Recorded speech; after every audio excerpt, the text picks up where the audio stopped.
Assalamualaikum warahmatullahi wabarakatuh.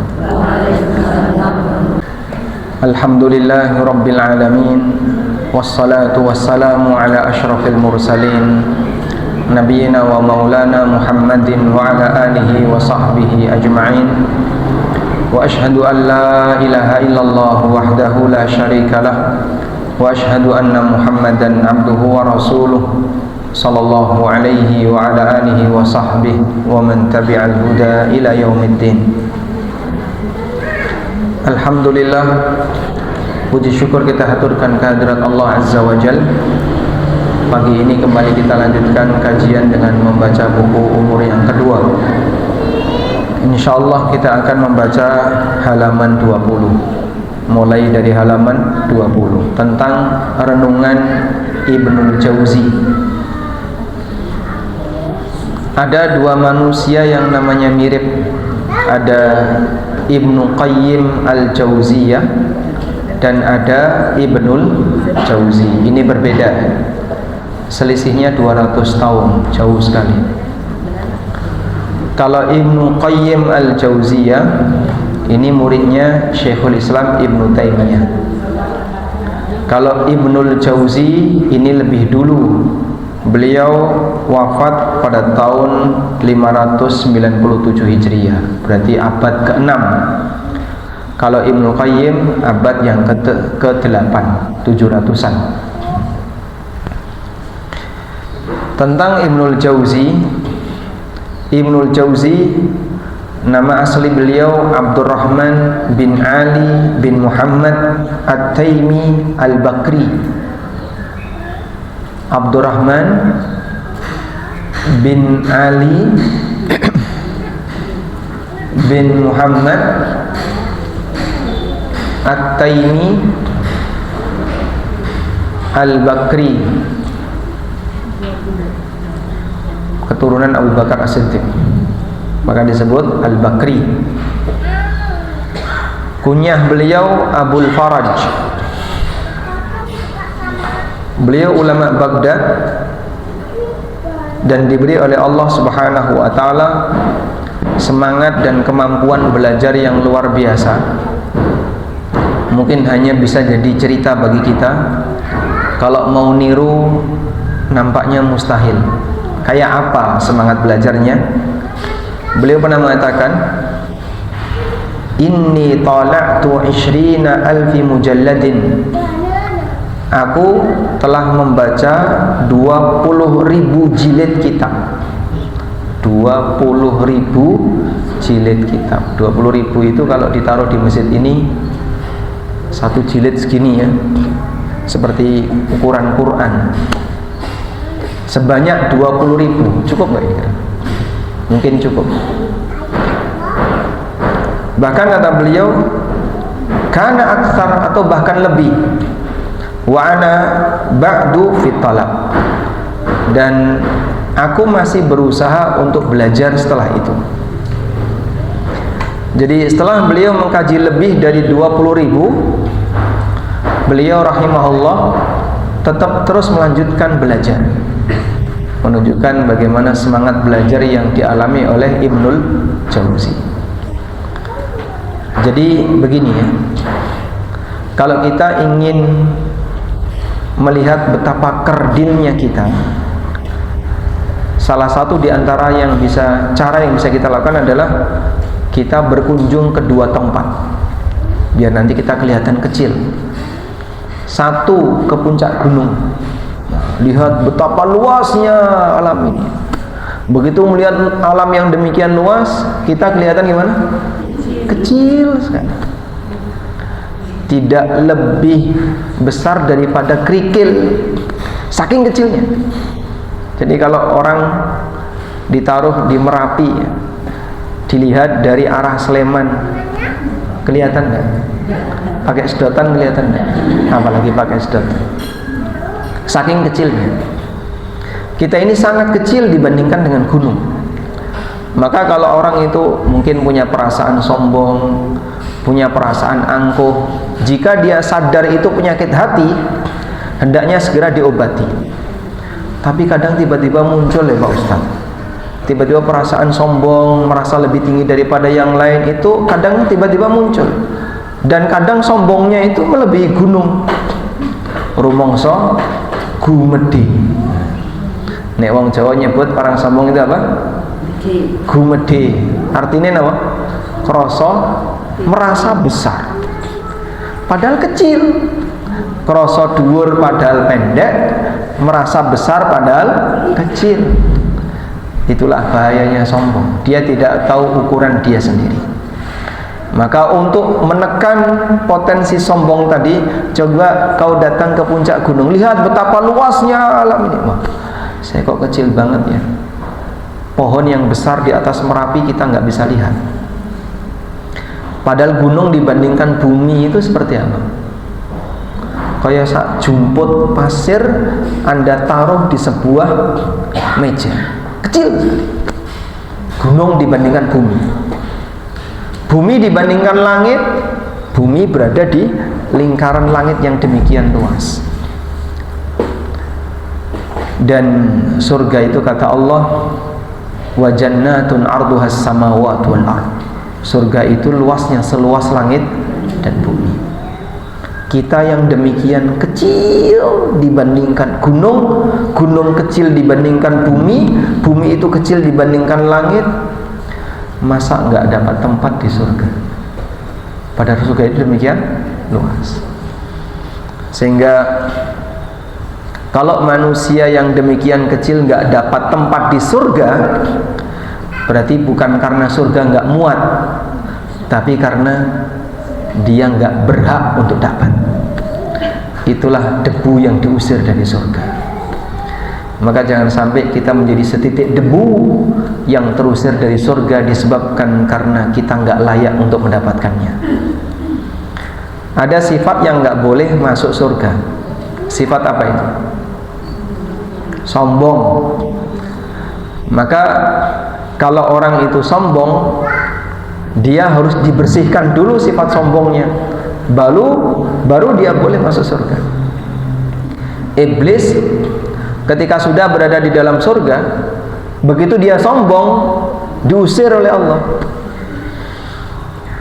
Allah Subhanahu wa taala berfirman ketika iblis itu sombong, "Fama yakunu laka an tatakabbara fiha fakhruj innaka minas saghirin."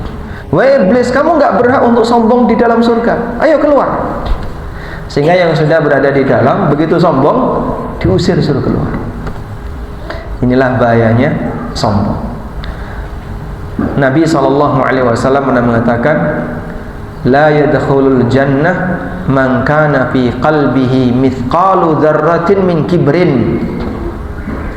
Tidak akan masuk surga orang yang dalam hatinya ada setitik dzarrah. Dzarrah itu apa sih, Pak? Dzarrah itu apa? Ada yang mengatakan dzarrah itu seperti telur semut. Ada yang mengatakan dzarrah itu Anda bisa dzarrah, kalau biji sawi itu khardal. Dzarrah dengan khardal beda. Anda lihat ya, kalau ada bayangan cahaya matahari yang masuk ke dalam ruangan, ada debu yang terbang, kelihatan nggak? Itulah dzarrah, ditangkap nggak bisa. Sehingga kalau Anda punya timbangan digital yang sensitif, dikebut gini aja itu sudah berubah angkanya, saking sensitifnya. Biasanya dipakai nimbang apa? Nimbang emas, sehingga berat 0,01 gram itu kelihatan. Nah, di timbangan yang sensitif itu, kalau Anda kipas dengan angin, itu angkanya berubah. Pakai angin ya. Dan di lempengan ini, tempat orang naruh benda untuk ditimbang, di situ banyak zarrah-zarrah, tapi nggak ada angkanya. Nggak ada angkanya. Berarti zarrah tidak bisa ditimbang oleh manusia. Dan itu semuanya nanti akan kelihatan ketika di akhirat. Faman ya'mal mithqala dzarratin khairan yarah wa may ya'mal mithqala dzarratin syarran yarah. Makanya jangan remehkan, besar kecil itu semuanya diperhitungkan. Kadang kan kita mongkoyo ngono kok Mong kaya ngono iki rumangsamu. Mong kaya ngono. Cuman kayak gitu doang. Cuman kayak gitu aja. Cuman kayak gitu itu perasaan kamu. Tapi di sisi Allah Subhanahu wa taala bisa jadi itu perkara yang besar. Allah Subhanahu wa taala mengatakan, tahsabunahu hayyinan wa huwa 'indallahi 'azim. Kalian menyangka itu hal yang remeh, padahal itu hal yang serius di sisi Allah Subhanahu wa taala. Makanya tolong dihati-hati ya, jangan sampai punya sifat sombong. Kemudian tempat yang kedua untuk menunjukkan betapa kerdilnya kita adalah perpustakaan. Kamu kalau sok pinter, sok tahu, sok ngerti, melbu perpustakaan. Begitu dia masuk perpustakaan, Masya Allah, ada ribuan buku. Raisa maca judule. Judule wae raisa maca lagi isinya. Di Masjid Nabawi itu kan ada perpustakaan Masjid Nabawi ya, lantai 2, tapi khusus ikhwan, khusus laki-laki. Ibu-ibu nggak boleh mengakses perpustakaan Masjid Nabawi. Itu termasuk perpustakaan kecil, tapi isinya ribuan buku dan banyak yang belum diterjemahkan. Sehingga kalau kita ngajak jamaah ke situ, iki mocone pripun Pak Ustaz? Ya judulnya wae ra iso maca. Banyak sekali buku yang kita tidak tahu isinya. Masya Allah, betapa kayanya ilmu. Sehingga orang kalau lihat seperti itu, berarti aku ki wong bodoh. Makanya saya kalau ada orang yang sok keminter bicara A, bicara B, ya, kemaki, dur-dur dan seterusnya, coba Bapak masuk ke perpustakaan. Nanti jenengan akan kaget. Berarti aku ini bodoh. Sehingga biar orang itu tidak keminter, dia baca buku-buku yang ditulis oleh para ulama, nanti dia akan tahu dirinya itu siapa. Baik, selanjutnya Ibnul Jauzi termasuk salah satu ulama yang memiliki keunggulan dalam menyampaikan nasihat. Kata-katanya indah, terstruktur dengan rapi, membentuk sebuah kalimat yang enak didengar sehingga menyentuh dalam hati. Dan itu bagian dari kelebihan yang diberikan oleh Allah Subhanahu wa taala. Bahkan orang Jawa punya satu slogan, ajining raga ana ing busana, ajining diri ana ing lati. Badan ini punya harga disebabkan karena dia memakai busana. Sehingga orang akan kelihatan makin cakep karena dia berbusana yang baik. Ajining diri ana ing lati, yang bisa menjaga lisan, dia akan punya harga diri. Maka semakin tinggi harga diri seseorang berbanding lurus dengan sejauh mana dia menjaga lisannya. Ana wong ganteng, gagah, tapi ngomong metu kewan. Kira-kira gimana? Hilang harganya. Karena ternyata yang dia sampaikan tidak sebagaimana sosok dia. Dan mohon maaf, orang yang jauh dari agama lebih mudah tidak bisa menjaga lisannya, terutama para lambe lanang. Lambe lanang nama wedo? Lambe wedo. Terutama para wanita. Makanya Nabi SAW memberikan isyarat, innal mar'ata khuliqat min dila. Wanita itu diciptakan dari tulang rusuk. Wa a'wajud dila a'laha. Tulang rusuk sing paling bengkok, sing paling dhuwur. Artinya isyarat lisan. Organ wanita yang paling bengkok itu lisannya. Ya. Belajar untuk memiliki lisan yang baik, belajar untuk bicara yang baik, ini penting.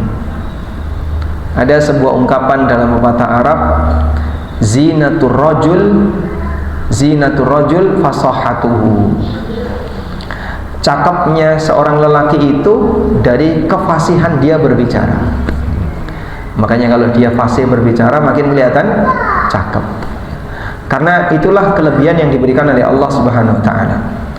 ada seorang nabi yang bergelar khatibul anbiya, khatibnya para nabi, karena kalau bicara sangat rapi, sistematis, terstruktur dengan baik, mudah dipahami. Siapa beliau? Bergelar khatibul anbiya, Nabi Syuaib. Nabi Syuaib sallallahu alaihi wasallam. Meskipun semua nabi punya kelebihan dalam berbicara, nggak ada nabi kok bisu, nggak ada. Nggak ada nabi budek, nggak ada. Nabi itu organ indranya sempurna. Nabi pakai kacamata, ada nggak Pak? Nggak ngerti ya. Tapi yang jelas zaman itu belum ada kacamata, sehingga tidak ada nabi yang cacat indera. Nabi buta itu tidak ada. Allah pilihkan sang nabi ini jasadnya sempurna, utuh, tidak ada cacat. Dan kelebihan yang lain adalah beliau ini pandai berbicara, pandai menjelaskan. Karena para nabi ini diutus oleh Allah bilisani qaumihi, untuk berbicara sesuai dengan bahasa kaumnya. Dan mereka adalah orang-orang yang fasih, termasuk Nabi kita Muhammad sallallahu alaihi wasallam. Makanya Nabi Muhammad sallallahu alaihi wasallam kalau sudah membaca dalil itu disebut penyihir. Sehingga orang musyrikin kenapa menuduh beliau sebagai penyihir, padahal beliau tidak pernah praktek sihir. Karena ucapannya bisa banyak mempengaruhi orang lain. Begitu beliau bicara, orang kepencut akhirnya mau jadi pengikut beliau. Sehingga banyak orang yang takut untuk mendengar ucapan Nabi SAW, khawatir nanti nggak hatinya terpengaruh terus masuk Islam. Ketika masuk Islam nanti dimusuhi banyak orang, sampai akhirnya mereka menghindar. Dulu ada orang musyrik yang dia membeli budak perempuan yang pinter nyinden, sinden. Ini budak perempuan tukang sinden, pinter nyinden. Kalau ada laporan si A baru saja mendengar ayat Al-Quran sampai kesemsem, wah, sampai dia terlena dengan Quran, maka orang ini langsung ngajak si A, ayo kita pulang ke rumah, tak ajak ke rumahku. Ada apa? Ayo ikut aku. Kemudian disuruh duduk, disuguhi makanan, budaknya disuruh datang, suruh nyinden. Dengerin tuh, mana yang lebih baik, itu atau suara Muhammad? Bagus suara sinden kan?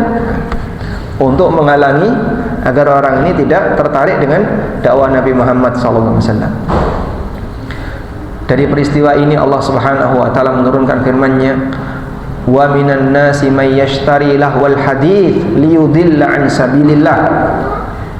Di antara manusia ada yang membeli nyanyian, membeli sinden untuk menghalangi orang dari jalan Allah. Sebab orang itu kalau dia sering dengerin musik, maka dia itu berat dengerin Quran, karena dia sudah merasa menikmati musik. Musik itu nikmat kan? Musik itu nikmat? Nikmat. Sehingga kenikmatan manusia itu ada di seluruh indranya. Pandangan tertentu bisa dinikmati, suara tertentu bisa dinikmati, rasa tertentu juga bisa dinikmati, sentuhan tertentu bisa dinikmati. Indra ini bisa menikmati. Maka ada suara yang bisa dinikmati oleh manusia. Di antara kenikmatan surga adalah suara surga. Kaya apa Pak suara surga? Tidak tahu. Karena Nabi SAW mengatakan, mala ainun ra'at wala udhunun sami'at. Belum pernah dilihat oleh mata, belum pernah terdengar oleh telinga. Suara apa yang membuat Anda merasa sangat nyaman? Suara buka dompet. Rano suara nih. Suara apa yang membuat Anda merasa? Suara misalnya mendengar suara gemercik air, suara burung-burung hutan, suara apa lagi?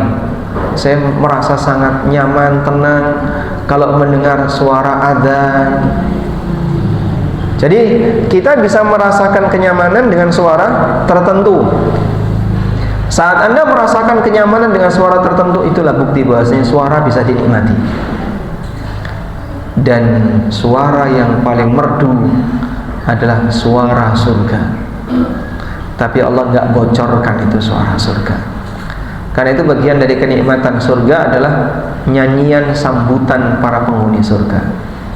Sehingga besok orang masuk surga disambut dengan nyanyian para bidadari yang ada di surga. Indahnya kayak apa Pak? Tidak bisa dibayangin manusia. Baik.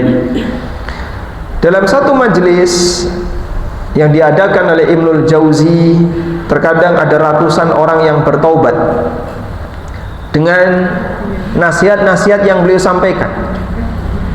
Sehingga ini bagian dari kelebihan yang diberikan oleh Allah kepada beliau. Banyak orang yang bisa mendapatkan hidayah disebabkan karena mendengar nasihat Ibnul Jauzi.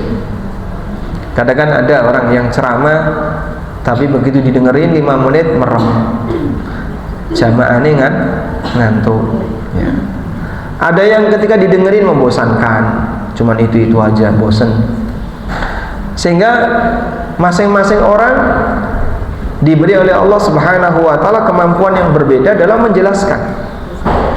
Ada yang diberi kemampuan ketika menjelaskan bagus, enak didengerin, sistematis, bisa memahamkan, dan seterusnya. Di bagian inilah Ibnul Jauzi diberi oleh Allah kelebihan, pintar memberikan nasihat. Dan secara umum begini ya, fokus dulu ya. Secara umum begini, ada sebagian ulama yang diberi kelebihan oleh Allah, pintar menjelaskan memberikan penjelasan fikih atau sistematika dalam penjelasan agama. Itu pintar dia. Tapi kalau suruh memberi nasihat, dia nggak pintar. Nggak pintar milih kata-kata yang membuat hati tersentuh. Kebalikannya, ada orang yang pintar memberi nasihat, kata-katanya membuat orang tersentuh hatinya, tapi giliran dia menjelaskan fikih kesulitan. Dan para asatidzah yang ada di Indonesia seperti itu. Ada yang pintar di sini tapi kurang pintar di sini. Ada yang pintar di sini tapi kurang pintar di bagian ini. Para ulama ternyata juga demikian. Ada sebagian ulama yang kalau memberikan nasihat yang berkaitan dengan masalah hati, itu betul-betul bisa membuat orang nangis. Tapi giliran dia menjelaskan masalah fikih, kurang bisa dipahami. Kebalikannya, ada yang pintar menjelaskan fikih, tapi kalau beliau memberi nasihat, biasa saja, bahasanya bahasa yang biasa. Allah membagi kemampuan itu sebagaimana Allah membagi ilmu kepada mereka.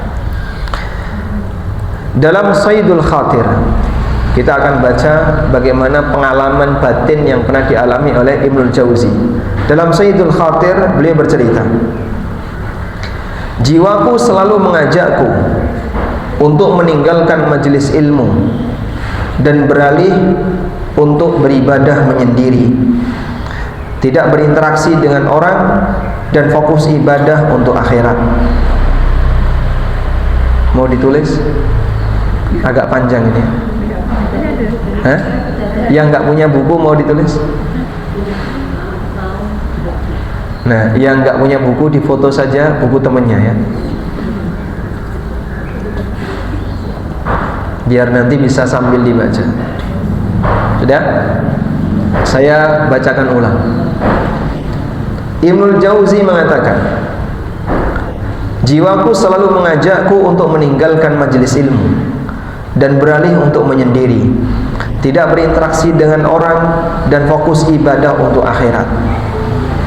Setelah saya renungkan, umumnya ajakan itu berasal dari setan. Masya Allah. Ajakan untuk fokus ibadah itu dipahami oleh Ibnul Jauzi, ini bisikan setan. Karena setan tahu setiap majelis yang aku selenggarakan banyak orang menangis dan menyesali dosa-dosanya. Biasanya mereka teringat dosanya di masa muda, hingga terkadang mencapai 150 orang yang taubat dalam satu waktu yang sama. Pernah suatu hari orang yang tobat di majelisku lebih dari 100 orang. Sehingga setan dengan semangatnya untuk menyebarkan keburukan, dia ingin menarik orang yang sebelumnya, dia ingin menarik kembali orang yang sebelumnya menjadi korbannya agar kembali mengikutinya. Karena sebelumnya mungkin dia hanyut dengan maksiat, tenggelam dengan aneka perbuatan maksiat, terus diselamatkan oleh nasihat-nasihat para ulama, lalu dia bertobat. Nah, setan pengen narik kembali nih, yang kemarin sudah maksiat terus tobat, pengen diajak kembali untuk maksiat, karena ustadznya sudah minggat. Kemana kajiannya? Ustadznya udah pensiun, kajiannya libur. Karena kajian libur, akhirnya jamaahnya dolanan di pasar. Lama-lama pengaruh interaksi dengan preman, interaksi dengan aneka kegiatan maksiat, balik lagi melakukan maksiat. Itu yang direnungkan oleh Ibnul Jauzi. Sehingga setan ingin menarik kembali korbannya. Dia mengalihkan perhatianku agar aku bisa sibuk dengan yang lain, agar dia tarik kembali orang yang telah bertobat. Masya Allah, betapa kuatnya pengaruh nasihat yang disampaikan oleh Ibnul Jauzi, sehingga sampai orang yang sebelumnya tenggelam dengan aneka maksiat, melalui ceramah yang disampaikan oleh Ibnul Jauzi, orang itu menjadi bertobat. Kadang saya merasa iri dengan beberapa tokoh agama yang Masya Allah pengaruh beliau bisa membuat sekian puluh orang hijrah, bertaubat, karena pengaruh dari ceramah satu orang, pengaruh ceramah dari 2 orang. Makanya kalau kita bisa mengambil peran, saya mengambil peran di mana Pak Ustaz? Kon ceramah ya ora iso. Ya setidaknya share video Ustadz yang isinya nasihat bermanfaat.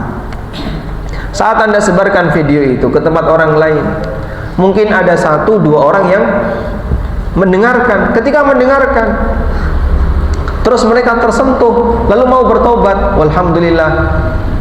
Yang membagikan tadi dapat pahala nggak? Dapat. Sehingga yang membagikan turut dapat pahala. Mereka sama-sama bekerja sama menyebarkan kebenaran. Karena sejatinya kita itu hanya menyampaikan. Sumbernya siapa? Allah dan Rasulnya Sallallahu Alaihi Wasallam yang diberi wahyu oleh Allah. Kita hanya menyampaikan. Kalaupun menyentuh hati, alhamdulillah, bukan karena orangnya yang hebat, tapi Allah yang ngasih hidayah kepada jamaahnya. Sehingga kelebihan sang ustadz dalam memilih kata-kata nasihat itu bagian dari nikmat yang Allah berikan agar banyak orang mau tobat. Tapi tidak semuanya punya kemampuan seperti itu. Lalu ketika dia sampaikan, ada orang yang terpengaruh sehingga dia mau meninggalkan maksiat dan kembali ke jalan taubat, maka sejatinya ini anugerah yang diberikan oleh Allah kepada si A. Lalu si A menyebarkan kepada yang lain, kemudian berwujud jadi amal soleh. Kemudian beliau menyebutkan contoh yang dialami oleh orang sufi. Kata beliau, renungkanlah praktek yang dilakukan orang sufi atau mereka yang mengaku zuhud dengan meninggalkan majelis ilmu, nggak mau belajar, tidak mau hadir di majelis ilmu, dan melakukan uzlah. Uzlah itu mengasingkan diri, tidak mau berinteraksi dengan masyarakat. Apakah seperti ini yang dilakukan oleh para nabi? Ada enggak nabi yang dekem di kamar? Nabi di mana? Beliau sedang menyendiri di kamar. Wahai nabi, ditunggu umat untuk ngasih ceramah. Saya sudah uzlah, menyendiri dari masyarakat. Apakah seperti itu? Tidak ada. Sehingga para nabi itu di mana tempatnya? Hadir di tengah masyarakat. Nabi bukan tipe orang yang nggak gubris. Timbangannya rano sing gelem ngrungokno, marahno pusing, wis mbah tak tinggal. Tidak ada yang seperti itu. Makanya kalau ada nabi mau meninggalkan umatnya, wajib ada izin dari Allah Subhanahu wa taala. Sebutkan nabi yang meninggalkan umatnya sebelum ada izin. Nabi Yunus. Allah Subhanahu wa taala mengatakan, wa dhannuni idh dhahaba mughadiban fa dhanna an lan naqdira alayhi fanada fi dhulumati alla ilaha illa anta subhanaka inni kuntu minadh dhalimin. Dan Nabi Dhunnun itu siapa? Yunus. Gelarnya apa? Dhunnun. Nun itu artinya ikan. Nun itu artinya ikan. Sehingga kalau ada orang namanya Nun, itu artinya ikan. Ada ya, saya pernah dapat cerita.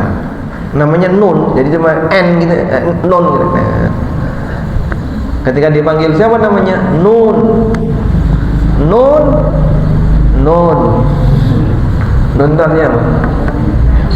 Hah? Kulo. Kulo. Jadi kan kalau dipanggil jawabnya apa? Nun. Nun artinya apa? Dalam. Baik. Dhunnun artinya orang yang ditelan ikan. Idzahaba mughadiban, ketika dia minggat, meninggalkan masyarakatnya, mughadiban, dalam kondisi emosi. Karena Nabi Yunus itu jengkel sama umatnya, dikandani atau gelem nurut. Akhirnya karena jengkel, beliau tinggalkan umatnya sebelum ada perintah dari Allah Subhanahu wa taala. Sehingga dihukum oleh Allah. Dihukum oleh Allah dengan cara apa? Ditelan ikan. Di ayat yang lain Allah Subhanahu wa taala menyuruh Nabi kita Muhammad SAW, wala takun ka sahibil huti idh nada wa huwa maqdum. Janganlah kamu seperti sahibul hut, orang yang ditelan ikan itu, idh nada wa huwa maqdum, ketika dia berdakwah tapi dalam kondisi emosi. Jadi Nabi tidak boleh meninggalkan kaumnya sebelum ada perintah dari Allah Ta'ala. Makanya apa kegiatan para nabi? Dia berinteraksi dengan masyarakatnya, berdakwah. Bukankah kesibukan para nabi adalah mengajarkan masyarakat, memotivasi mereka untuk beramal baik dan menjauhi keburukan? Jawabannya benar. Seperti itulah aktivitas para nabi. Nah, Ibnul Jauzi yang begitu banyak memberi nasihat kepada masyarakat sampai membuat banyak masyarakat tobat, dipengaruhi sama setan. Kau tinggalkan saja majelis ilmu, fokus untuk ibadah, menyendiri, sehingga kau bisa banyak pahala dengan ibadah-ibadah pribadi. Kata Ibnul Jauzi, ini bisikan setan. Ini bisikan setan. Sehingga mungkin ya, ada di antara jamaah wis ta ora usah ngaji, salat wae ning omah, ngaji nggo apa? Kapan beramal di sini kok mau ngaji? Padahal justru di tempat kajian itulah kita sedang beramal. Beramal ngapain? Memperbaiki diri untuk lebih sesuai dengan bimbingan Allah Subhanahu wa taala. Masya Allah, demikianlah orang alim memahami ajakan untuk uzlah, mengasingkan diri dari masyarakat, itu dipahami sebagai godaan setan untuk menghalangi mereka dari berbagi kebaikan di tengah masyarakat. Maka hal yang sama ketika Anda mau berbuat baik kok dihalangi, ketika mau berbuat baik kok dihalangi, yakini penghalang ini adalah setan. Karena itu kalau mau berbuat baik, jangan melihat kebaikan apa yang akan Anda berikan. Selama itu baik, berikan. Nyun sewu ya. Kadang orang mau ngasih sesuatu ke tetangganya, itu mikir, wah engko nek mboten kersa pripun nggih. Mongko yang ini kok dikekne. Makanya Nabi SAW tekankan, la tahqiranna minal ma'rufi syai'an. Jangan kau remehkan kebaikan sedikit pun. Jangan kau remehkan kebaikan sedikit pun. Kalau itu baik, kasihkan. Nabi SAW juga mengingatkan, la yahkiranna nisa'un nisa'a. Janganlah wanita itu meremehkan pemberian tetangganya sesama wanita, walau bi firsini syatin, walaupun ngasih hadiah berupa apa? Berupa kuah yang isinya cuma tulang kambing. Jadi kalau masak yang berkuah, perintah Nabi SAW apa? Fa'akthir ma'ha, perbanyak airnya. Perbanyak airnya, oh kurang asin loh Pak. Ya tambahi garam. Terus kasihkan waliyata'ahad jiranak, dan perhatikan tetangga-tetanggamu. Mong koyo ngene kok dikekno. Duduh tok. Jangan remehkan kebaikan. Anda pulang bawa oleh-oleh. Oleh-oleh kerupuk kabeh, Pak. Loh, bisa jadi ketika dia menerima hadiah Anda bukan dari sisi nilai, tapi perhatian Anda kepada mereka, itulah yang berharga. Matur nuwun jenengan tesih kemutan kula. Siapa yang Anda ingat ketika Anda safar? Siapa yang Anda ingat ketika safar? Eling bojone apa tanggane?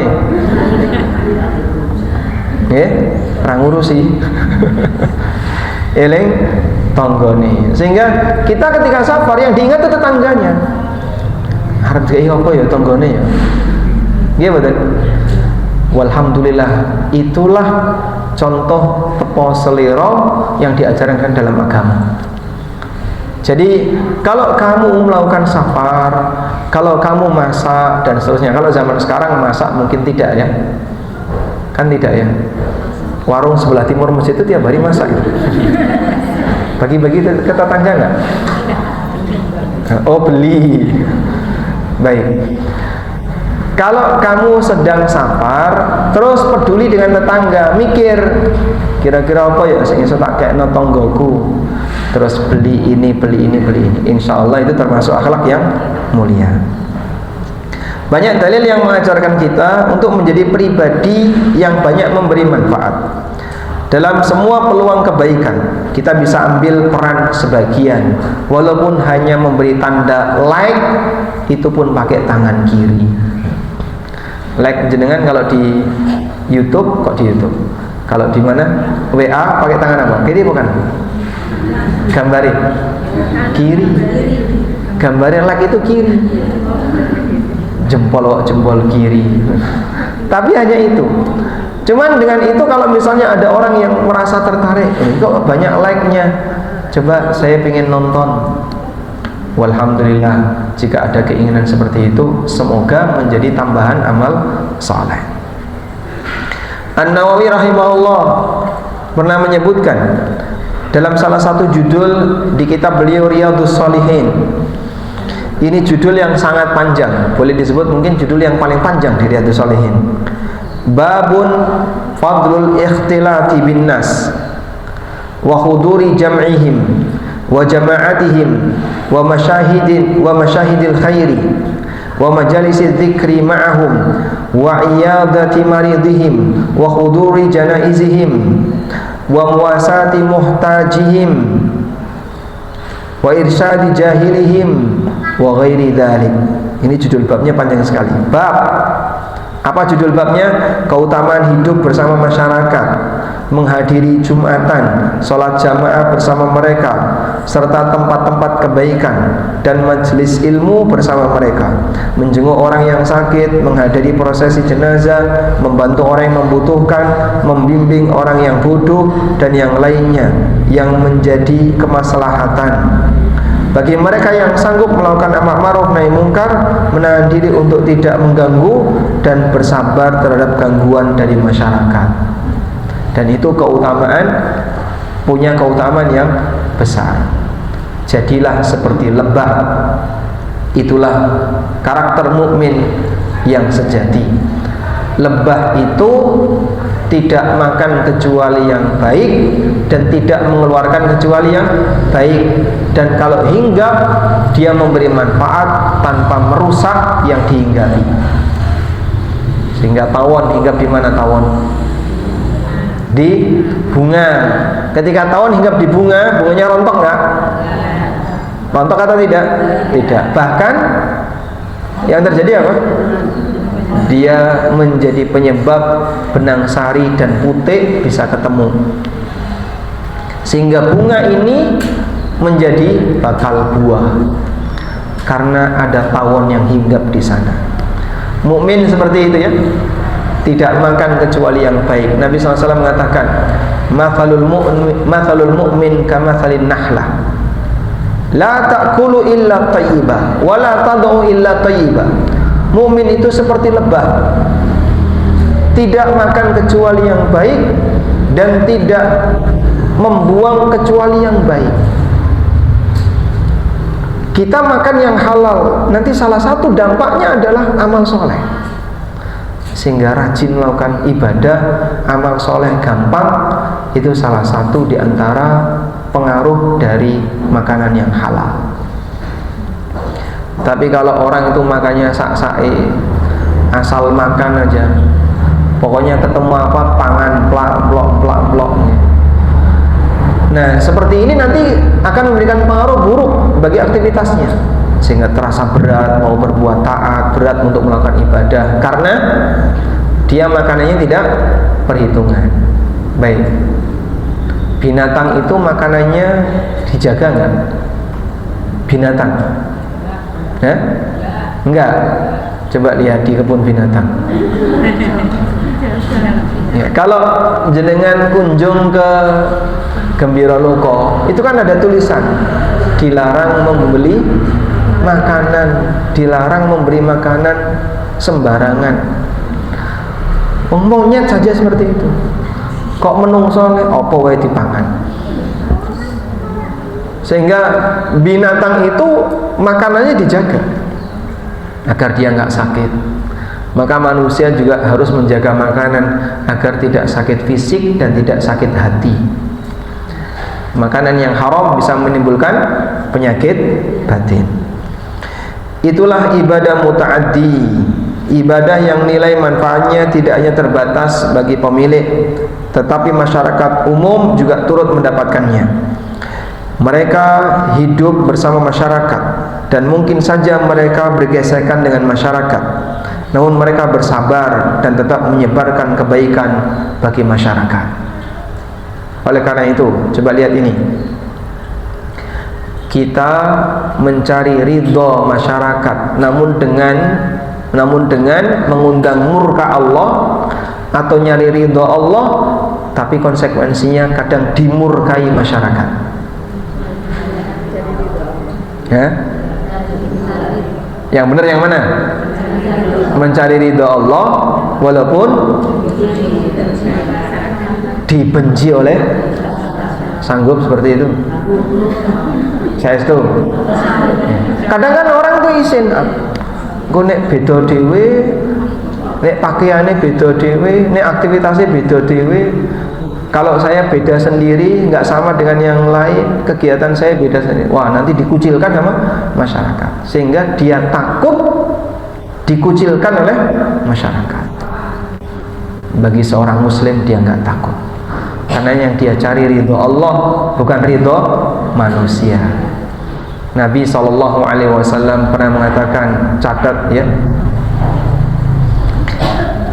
manil tamasa ridhon nasi bisakhatillah, siapa yang mengejar ridho manusia tapi dengan murka Allah, siapa yang mengejar ridho manusia dengan murka Allah,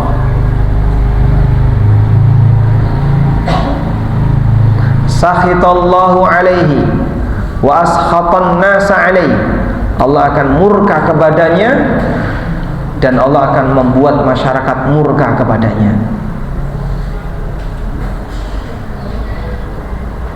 Sambun, coba diulang. Siapa yang mencari, yang mengejar ridho manusia tapi dengan murka Allah, contohnya apa sih? Nah, yang penting bapak seneng, walaupun maksiat tetap dilakukan. Wah, itu bahaya.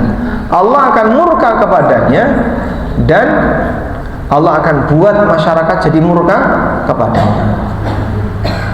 Wa manil tamasa ridallah, dan siapa yang mencari ridha Allah bisa khatin nas, tapi dimurkai oleh masyarakat. Siapa yang mencari ridha Allah tapi dimurkai oleh masyarakat.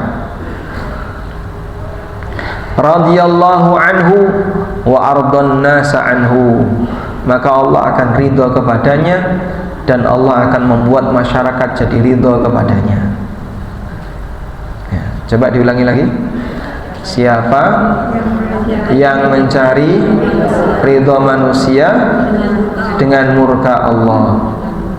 Bukan, kebalik ini. Siapa yang mencari ridha Allah dengan murka manusia. Yang kedua ya. Yang kedua itu siapa yang mencari ridha Allah dengan murka manusia, maka Allah akan meridhoinya dan Allah akan membuat masyarakat jadi ridha kepadanya. Baik, percayalah dengan janji Nabi SAW seperti ini. Contohnya apa Pak? Banyak sekali di masyarakat kita. Apalagi kalau masyarakat itu punya aneka kegiatan perayaan. Ya, peringatan ini, serba peringatan, wabeh diperingati. Ya. Nah, kita kadang nggak ikutan. Saya nggak pengen ikut kayak gitu, karena menurut saya, keyakinan saya ini tidak boleh. Tapi biar enak kok, biar enak, akhirnya melu. Maka dia enak dengan masyarakat, melupakan enak dengan Allah. Kamu pilih mana, enak dengan masyarakat atau enak dengan Allah? Nah, makanya kadang ada orang yang lebih ngeboti masyarakat daripada aturan Allah. Kan jenengan tahu kalau ini tidak boleh. Tapi gimana ya kalau nanti saya nggak ikut, wah nanti saya dikucilkan. Dia mencari ridho masyarakat dengan murka Allah. Itu bahaya. Nah, sehingga kalaupun kita misalnya terpaksa, saya nggak bisa ikut karena ada pelanggaran maksiat di acara itu, sampaikan terus terang. Mohon maaf, kula mboten tumut, saya nggak ikut. Wah, berarti nek kowe ra melu, ya bukan bagian dari kami, nggak masalah. Tapi aku bagian dari umat Nabi Muhammad Sallallahu Alaihi Wasallam. Sehingga jangan takut dikucilkan gara-gara komitmen dengan aturan agama. Karena banyak orang yang kadang dia terpengaruh dengan komunitas buruknya sampai takut sehingga dia melanggar aturan agama. Allah berfirman menyebutkan sifat orang yang bertakwa. Alladzina yunfikuna fis sarra'i wad dharra wal kadhiminal ghaidha wal 'afina 'anil nas wallahu yuhibbul muhsinin. Disediakan untuk orang yang bertakwa, yaitu orang-orang yang menafkahkan hartanya baik di waktu yang lapang maupun sempit, orang-orang yang menahan amarahnya dan suka memaafkan kesalahan orang lain, dan Allah mencintai orang-orang yang berbuat baik. Kata Ibnu Rajab, wa fil jumlah fa khairun nasi anfa'uhum linnas. Kesimpulannya, sebaik-baik manusia adalah yang paling banyak memberikan manfaat bagi masyarakat. Wa asbaruhum ala adzan nas, dan dia bersabar dengan gangguan dari masyarakat. Mbah nanti dicemooh, dielek-elek karo warga, nggih. Dia apalagi bahkan kadang diteror, tapi dia sabar. Gimana lagi? Namanya manusia tidak memiliki pemahaman yang seragam. Kama wasafallahu al-muttaqina bidzalika, sebagaimana Allah Subhanahu wa taala menyebutkan tentang sifat orang yang bertakwa, yaitu mereka yang sabar, wal kadhiminal ghaidha wal 'afina 'anil nas, mereka sabar menahan emosi dan suka memaafkan orang lain. Wallahu taala alam. Walhamdulillahirabbil alamin. Demikian yang bisa kita baca. Semoga Allah Subhanahu wa ta'ala menjadikan kita sebagai hambanya yang selalu istiqamah di atas kebenaran walaupun harus berhadapan dengan tantangan yang ada di masyarakat. Wassallallahu ala nabiyyina Muhammadin wa ala alihi wa sahbihi wasallam. Baik, ada yang mau disampaikan? Apakah kita boleh beribadah dengan mengharapkan pahala? Kata pahala itu dalam Al-Quran diungkapkan dengan kalimat apa? Ajrun falahu ajruhu inda rabbih falahum ajruhum inda rabbihim wala khaufun alaihim walahum yahzanun. Jadi pahala dalam Al-Quran diungkapkan dengan kata ajrun. Ajrun itu terjemahannya adalah upah, ujroh. Karena orang ketika sudah bekerja, dia diberi upah, diberi gaji, itu namanya ajr. Oleh karena itu, boleh nggak beribadah mengharapkan pahala? Kalau kita mengimani janji kan berarti boleh diharapkan. Sehingga beribadah mengharapkan pahala itu sebagai konsekuensi dari kita mengimani janji Allah. Allah menjanjikan ini, maka saya yakini dan aku harapkan. Hukumnya boleh. Yang mengatakan tidak boleh, ini pemahaman yang tidak benar, pemahaman yang menyimpang. Wallahu a'lam. Ada lagi satu. Jadi kalau mau disenangi oleh semua orang itu mustahil. Maka ada pesan dari Imam Syafi'i, ridhon nasi ghayatun la tudrak wa ridallahi ghayatun la tutrak. Kalau mau ngejar semua manusia senang, itu cita-cita yang tidak mungkin bisa dicapai. Tapi ridho Allah, cita-cita yang tidak boleh ditinggalkan. Wassallallahu ala nabiyyina Muhammadin wa ala alihi wa sahbihi wasallam. Wa akhiru da'wana alhamdulillahi rabbil alamin. Wassalamualaikum warahmatullahi wabarakatuh.